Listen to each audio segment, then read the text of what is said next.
Ang pahayag ni LeBron James at ng iba pang NBA superstar sa kanilang interest na mag-represent sa Team USA para sa Paris Olympic 2024 ating pag-usapan. Pero bago tayo tumuloy, huwag kalimutang mag-subscribe and hit the notification bell para updated lagi kayo sa susunod ko pang mga video.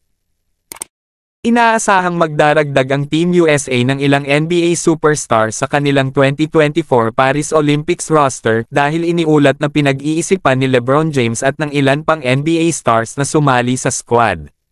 Kahit na si LeBron James ay magiging 39 na next summer, sinabi ni Paul Pierce na ang Los Angeles Lakers star will suit up for Team USA para sa 2024 Paris Olympics.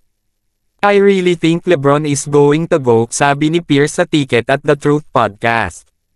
I think si LeBron will be there in the Olympics.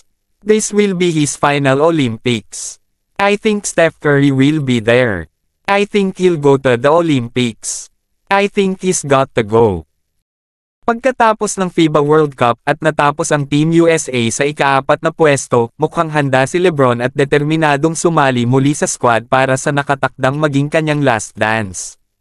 Ayon kina Joe Barden at Shams Charania ng The Athletic, ang 3-time Olympian, 2-time gold medalist, at all-time leading scorer ng NBA, ay handang mag-commit para sa susunod na Summer Olympic at tumawag din ng ibang NBA superstar para kumbensihin na sumali sa Team USA para sa Paris Olympic 2024.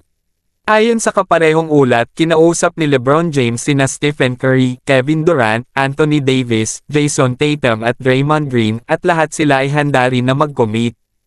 Kasama sina Devin Booker ng Phoenix Suns, Damian Lillard ng Portland Trail Blazers, De'Aaron Fox ng Sacramento Kings at Kyrie Irving ng Dallas Mavericks ay may seryosong interes din na sumali sa Team USA para sa Paris Olympic next year.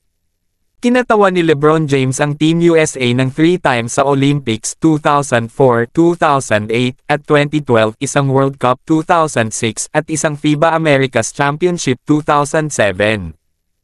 Si Steph Curry ay hindi kailanman naglaro sa Olympic Games ngunit nanalo ng 2 World Cup noong 2010 at 2014. Nag-uusap sina LeBron James, Kevin Durant, at Steph Curry sa isa't isa tungkol sa huling pagkakataon na magkakasama sa Team USA. Sina Jason Tatum, Draymond Green, at Damian Lillard ay pawang mga gold medalist sa Tokyo Olympics, at si Durant ang MVP ng pangkat na iyon.